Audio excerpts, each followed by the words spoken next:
Good morning, everyone. Today marks the beginning of a new week, an important one for building a just and equitable future for everyone here in the city of Portland. To build that future, we must look to where reform needs to happen. In doing this, we must also acknowledge an uncomfortable past that systematically disadvantaged Black, Indigenous, and Brown people, along with many of our other marginalized community members. Much of the focus and attention has been placed with our Portland Police Bureau, a bureau that has prioritized de-escalation tactics, adjusted their use of force policies, and inserted community accountability in their practices for the last several years. Yet, all of us acknowledge that that's not enough. And while I'm very proud of our Bureau for being willing to adapt, evolve, and embrace reform, I know that we must take actions that reimagine what community safety can be like in our city and boldly face the questions being asked of us by our community. This is the time for us to lean in to change and innovation in the pursuit of true justice in our community. So today, Portland Police Bureau Chief Jami Resch and I have an important announcement, and the Chief felt it was important that you hear it from her directly, and I agree. So without further ado, Chief Jami Resch. Chief.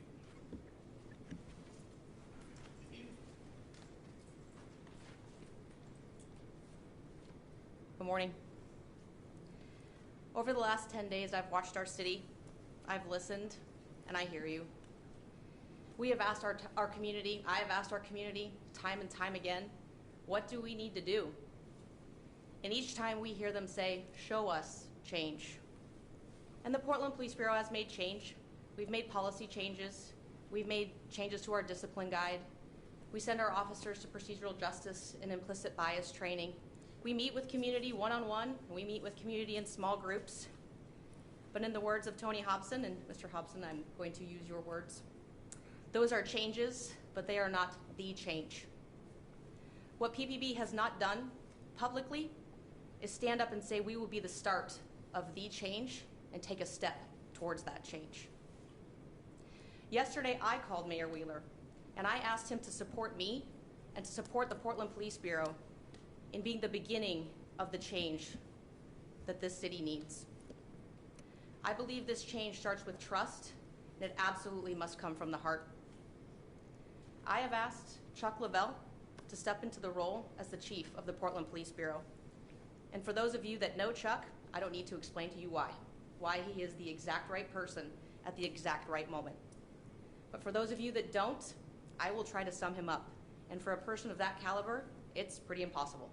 So Chuck is the most compassionate, honest, humble, genuine to the core person. In fact, last week we were talking, and he was telling me how, from a young age, his parents instilled a sense of service in him, and how his entire career has been in service. And yesterday, when I was talking to him and explaining to him why I was making this decision and why I felt he was the right person for this decision, he made a very important statement. He said, I've never wanted to be in the role of a leader. And I said, that's exactly why you are the right person. You never wanted it, you were meant for it. I will not be leaving the Portland Police Bureau. You're not getting rid of me that easy. My position and the logistics of it will be figured out in the next couple days, and that's not important. What's important is we focus on standing beside Chief Lovell and our Portland Police Bureau and our community as we move towards beginning to be the change. As I mentioned earlier, I believe this change needs to start with trust, and it needs to come from the heart. So I'm asking the members of the Portland Police Bureau, please trust me. This is the right thing to do. And I'm asking the community to please trust that this comes from my heart. Thank you.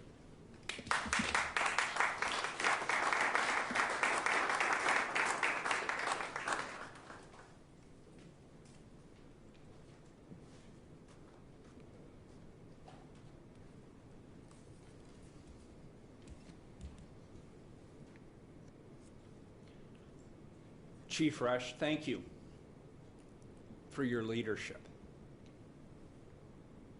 and the standard that you uphold and the values that I know do come from your heart. I know you've done everything you can to support our peaceful demonstrators while balancing the need for public safety, and I'm very grateful to you. Chief Resch has been with the Portland Police Bureau for 20 years, and I want the public to know she has my complete confidence, and she will continue to have my complete confidence in her new role. She's respected, she's committed to the safety of the public, and she's committed to the values that we all share in this community. And she is, without any question, committed to the Bureau. And she is committed to doing the right thing for our community. And when Chief Resch told me that she believed our community needed new voices to lead the conversation around community safety, I agreed. We need her continued leadership in the Portland Police Bureau, and we need Chief Lovell's leadership. Together, we're going to work on meaningful and bold reforms within the Portland Police Bureau. Let me be clear, the need for bold reforms is not new. I know that we must interrupt the system both internally and externally to reimagine what public safety in our community can be like.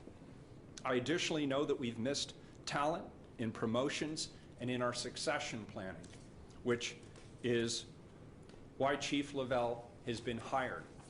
I am 100% confident that he is the right person for this job.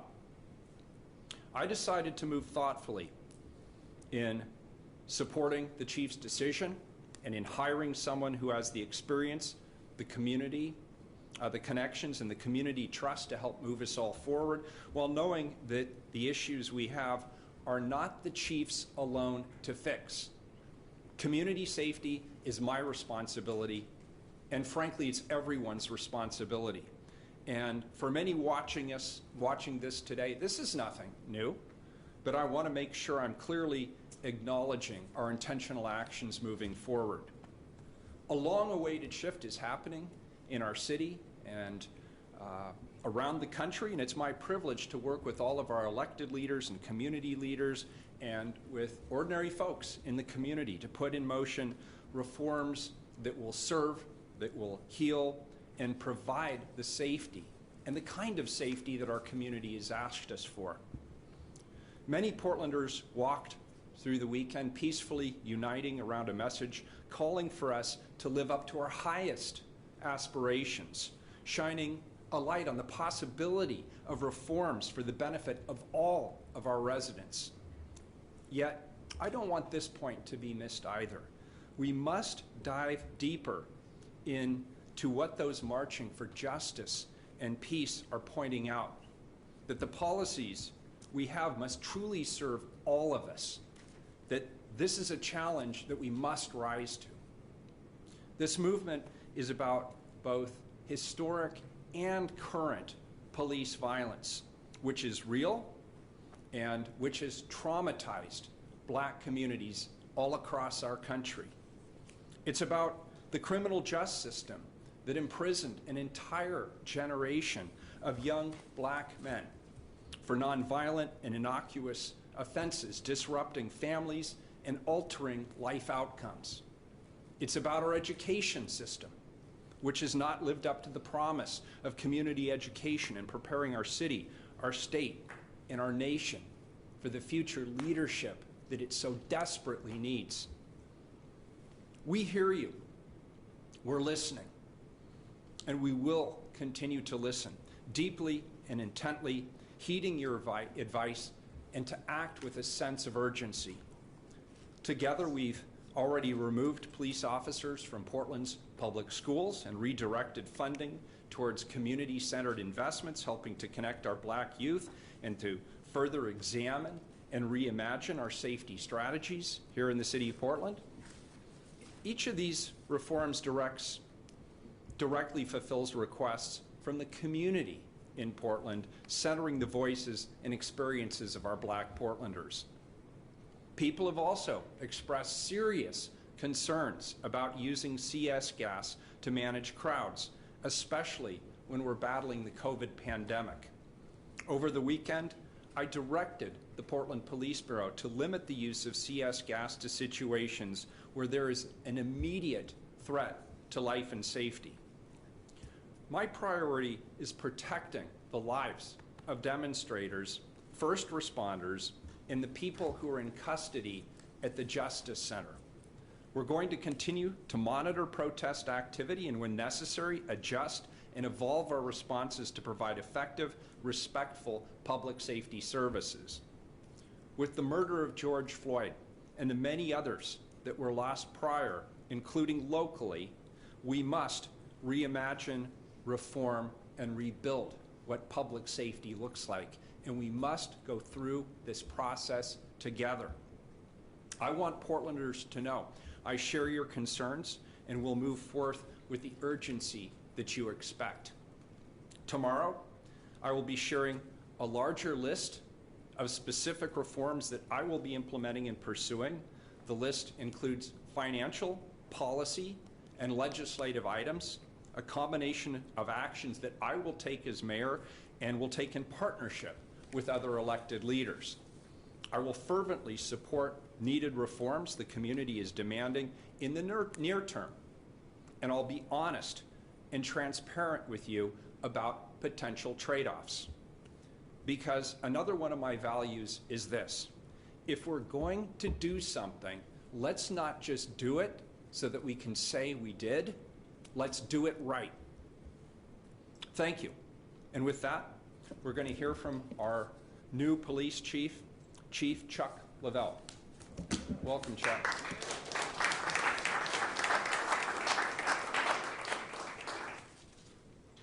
Thank you.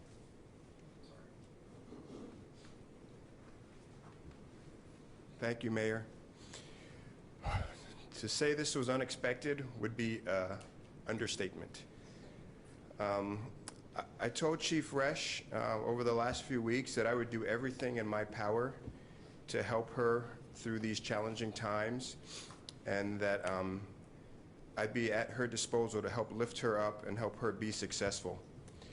As we spent a lot of time cultivating community partnerships, relationships, having conversations, talking about the future, she asked me, she said, when you're in this position, the only thing that matters is doing what's right for the Bureau, doing what's right for the community. And that just kind of gives you a sense of what a selfless, caring leader she is. I don't know if I've worked directly for anyone who cares more about the people in our organization or the people in the community. So I want to thank her again. This is going to be hard. I don't have any illusions about that. But meeting every day at Revolutionary Square and marching into downtown Portland, standing up against injustice, that's hard too. What Pastor Mondane and fellow faith leaders did last night, standing at the fence in a symbol of peace, that's difficult also. It takes courage. With the community members on the inside of the fence, the ones wearing patches that say police and sheriffs, what they do every night, believe me, that is difficult as well. It takes courage and it has a toll. We have to remember, when they don't have those uniforms on, they're our community members. They're sitting next to us in church. They're dropping their kids off at the same schools our kids go to. They're behind us in the line at the grocery store. And we can never lose sight of the fact that there are way more good police officers than there are bad ones. I've spent a lot of time working in inner Northeast Portland throughout my career, Jefferson High School, and then back to Northeast Precinct. And I've spent a lot of time with community, listening, going to meetings, talking, just really trying to build relationships and have connection. And one of the things that's always stuck with me is I've always heard kind of a feelings conversation, especially from the Black community. it was something always to the effect of, we don't feel like you love us. We don't feel like you treat us the same. And in our police world, the language we speak is really, drenched in policy and things of that nature. It's stuff like, there's an ongoing investigation, we can't tell you anything, or we have data and stats that tell this story. And I always felt like we left there missing each other. The community left feeling unheard, and we left wondering why. I wonder why they weren't able to see things our way. I think one of the most important things we can do as an organization is to find a way to convey to the community our heart. Let them know that we are here to serve you. We took an oath to serve and protect you. We love you. We fall down sometimes. We need to learn how to get better together. We need to stand by each other in that journey. When I watched the video of what happened to Mr. Floyd, I remember the big takeaway I had. I mean, as I watched the agonizing minutes tick by, it wasn't the tactics, it wasn't the number of officers there. It was really the lack of care and compassion. And that's what stuck with me. And the thought that that's an idea that could exist, that almost felt like you're not important. And to me, the fight is not with each other. The fight for all of us is against that idea that people, institutions, agencies, you name it, can harbor that feeling in our hearts, and it has bad outcomes for people. So that is the true enemy. That's what we should all be united fighting against. I am so honored and humbled that so many people came out when it was somewhat short notice and there were some logistic issues and we're in a pandemic, to show support. Folks here who have dedicated their lives and done so much to help youth of color in inner Northeast Portland. Donald Dixon, Jefferson High School, Tony Hobson and Libra Ford, SCI, Self-Enhancement Inc. Joe McFerrin, POIC, Rosemary Anderson High School, thank you. Legends in the community, icons, Ron Herndon, Marta Guembes, Antoinette Edwards. Friends and colleagues, people I've worked with, dreamed with, tried to do things to make the community better with. Dwight Holton, former U.S. Attorney, currently CEO of Lines for Life. Nike and Herman Green, fixtures in the North Portland community. And great command staff that I have with me have come out to support me. It means a lot. We have a lot of work to do, and we're gonna get busy doing that work. But I don't want to have too many words. I just wanted to share some things that were on my heart. Let you know I'm humbled. I'm a public servant. I'm going to show up every day with a servant's heart. I'm going to give the best service I can. I'm going to listen. I'm going to care about the community, and I'm going to care about the people in the organization. And all I can do is be me. And I'm looking forward to this journey. Thank you.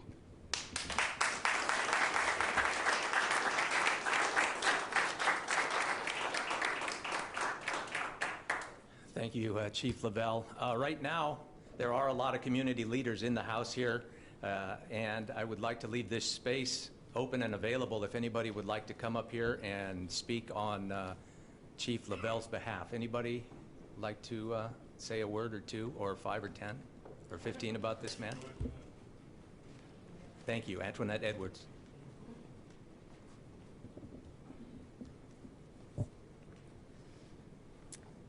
This is historic. As I was talking with dear Andy Shearer, he said, this is historic. And if people are watching Portland, something's happening today. And I'm so grateful for my brothers and sisters that are here to be a witness to that, and your support for Chuck. I've known him forever. That's what you say when you're old. And I'm excited for this moment. When he called me last night, I've got excited, and I said, you're worthy, and we can do this. And my only message is, he needs all of us, and we're here for him. I'm here for you. And Portland, let's show our best effort. I just left the wall of hurt and pain with George on it, and the caring, the outpouring from the Portlanders to feel us, to be with us. This is a great beginning, and let's support each other. We need the blue, we need everyone. Thank you. Love you, Chuck.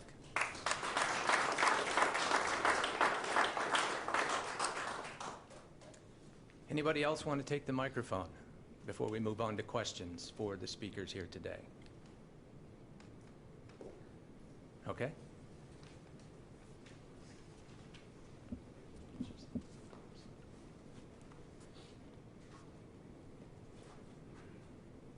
Ronnie Herndon, Albina Head Start, long-time resident of Portland. I met Chuck in his role as a caring, a person who's very, very concerned about children and families.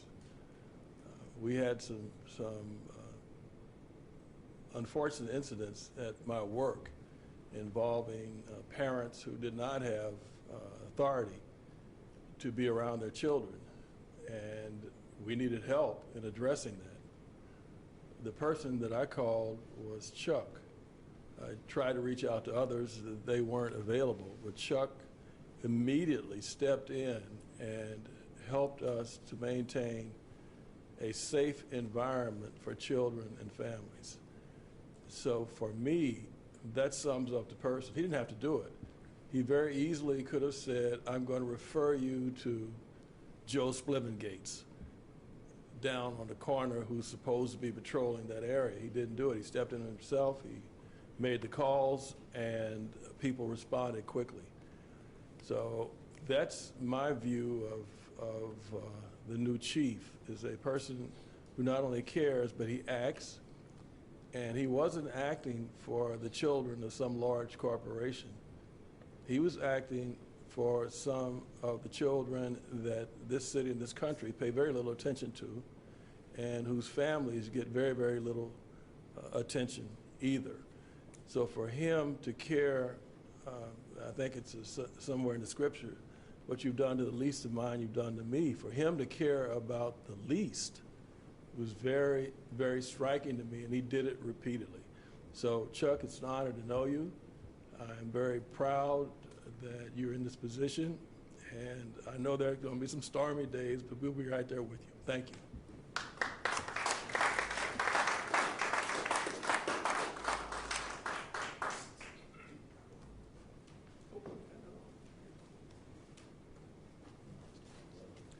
Tony Hobson, President and CEO of Self-Enhancement, Inc.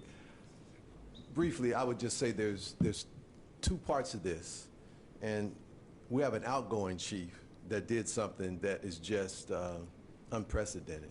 I mean, in these days and times, to have a chief decide, based on looking at the circumstances and what she felt was in the best interest of her police force and the community, to step aside is virtually unheard of, y'all.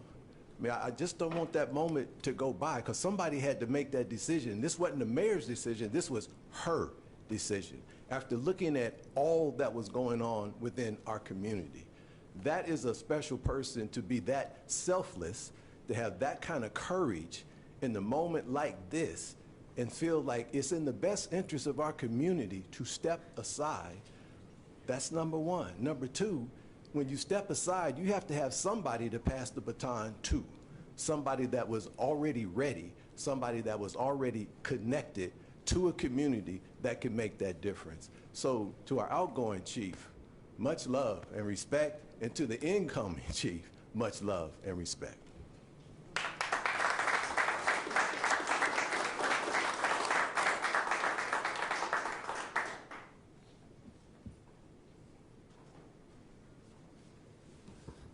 Good afternoon.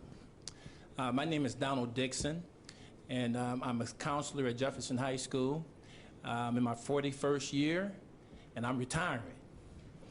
I get a chance to this semester. It's pretty difficult because I'm going out at the end of a senior's career with them not having the regular graduation and all the other type of send-offs that they normally have. So it's kind of difficult for me at this time to see them go that way because this is my last class, my 41st class. So, but I wanted to mention, and I want to echo also what Tony said with our outgoing chief. That's incredible. I mean, for that kind of person to do that. And then also to recognize the person that she wanted to pass the baton to, and that's Chuck. I met Chuck because he was our SRO at Jefferson High School. And Chuck, to me, exhibits what I grew up dealing with as far as the police is concerned in the community, knowing who the police was, having a relationship with them, and that everyone knew when they came around, they weren't in fear of the person, but they welcomed the person because we knew who they were, what they were all about, and that they had our best interests at heart. And Chuck exhibited that as soon as he came into Jefferson High School with the kids. The kids were very comfortable with him, and they know they could go to him and let him know what was going on. He could be abreast of everything that was happening, the heartbeat of the school, the heartbeat of the community, and what was going on. And so we had that kind of relationship. He also was there when I started the Boys to Men program, and he became a mentor. He immediately drew the attention of other police officers to come and be mentors in the Boys to Men program, to be able to sit down with boys and talk to them about growing up from a boy to a man, but not also to be a police officer, because African-American males have a certain perspective about police officers that Chuck immediately was able to dispel, and for them to be able to be very comfortable. He also was very instrumental in me being able to have a citywide conference with the police department, where we had 175, almost 200 police officers to sit down with 100 black men and 100 black boys in order for us to be able to develop the kind of relationships that we need to have in the community. And once again, that's because of Chuck being a part of that vision and being the person that he is. So I'm not shocked or surprised. You know, we was always saying that one day you'll probably be doing this. We thought it was way off because he's pretty young, but now is the time. We can never really deal with anything else except for the time. And those of you who saw Sharpton when he did his memorial, he talked about in Ecclesiastes 3, there's a time for everything. And right now, it's the time. And so we support Chuck, we love Chuck. You know, he called me late last night, and he was hoping that I would be awake and I would answer the call. And it was more than a privilege for me to be here today to support him, acknowledge him, and I hope that the whole city and everyone gets behind him, the department as well as the community. Thank you, Chuck, and congratulations.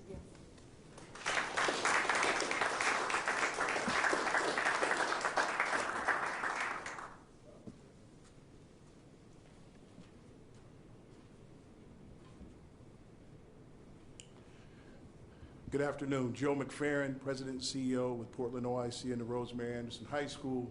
I'll keep my comments very brief, but as an organization that for over 50 years have worked with predominantly African-American folks in the community that have had contact, high levels of contact with law enforcement, I'm truly excited about the decision here today. And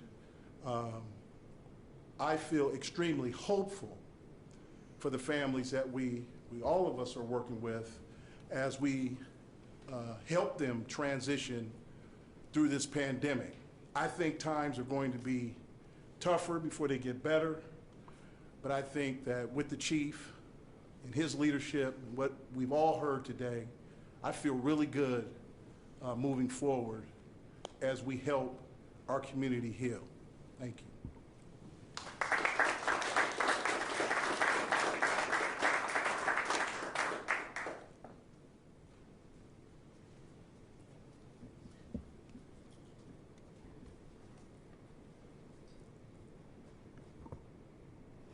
Muy buenas tardes. My name is Marta Wembes, and I am the honorary consul from Guatemala. Comunidad Latina, tenemos un nuevo jefe de policía.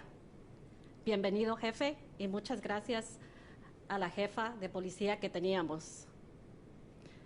So we have a new chief, and thank you, Chief, for the work that you have done. Thank you so much for embracing our community and all communities. Thank you.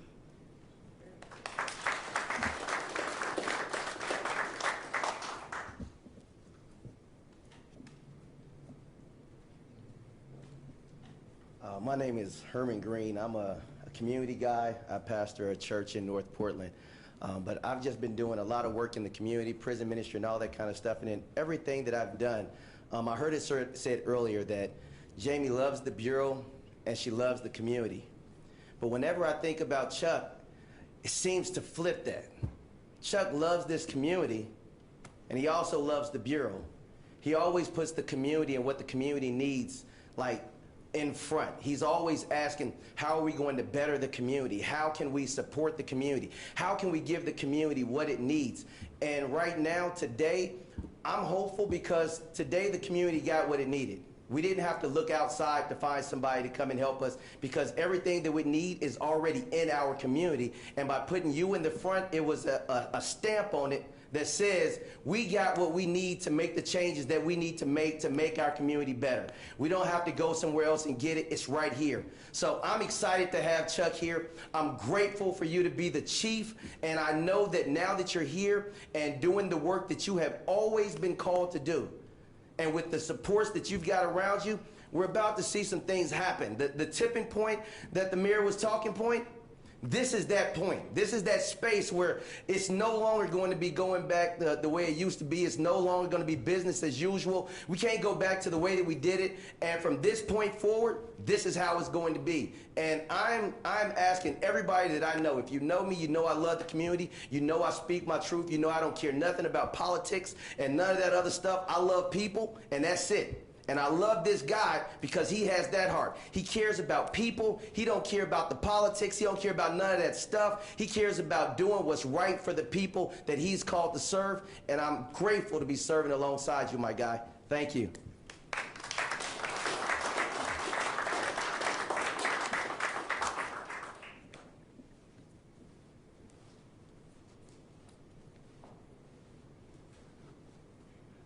Good morning. Libra Ford, Chief Operating Officer at Self-Enhancement, Inc.